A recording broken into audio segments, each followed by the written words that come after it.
ជួបគ្នាក៏អរគុណវេលាដែលបណ្ដាលឲ្យអូនចាំចេញព្រោះតែបងធ្លាប់ថែពេលនេះបែរជាប់ក្លិនប្រផ្សេងទៅវិញចិត្តតោមនិញ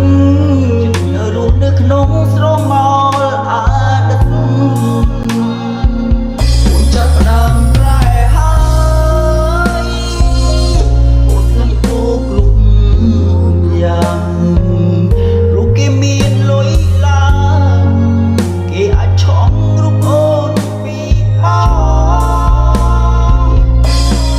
ពុលដុល្លារគេអាចទាញយកបែដួងបើសិនគេក្បត់អូនសូមមានស្ងួនកុំត្រ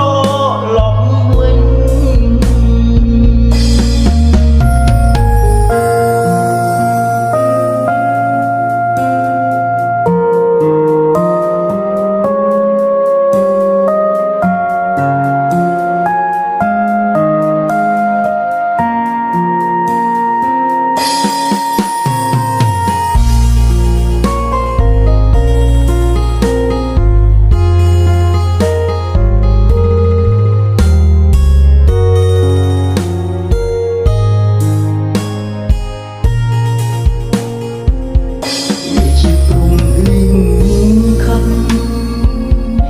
ឲ្យពួកយើងជួបគ្នា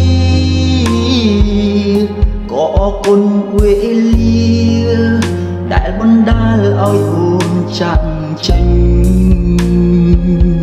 ព្រោះតែបងធ្លាប់ខានពេលនេះបែរជាប់ក្លិនរផ្សេងទៅវិញចិត្តតោមនិញរស់នៅក្នុងស្រមោលអាដិតដើមប្រែហើយអូនផ្លាស់ប្ដូរគ្រប់យ៉ាងព្រោះគេមានលុយឡើង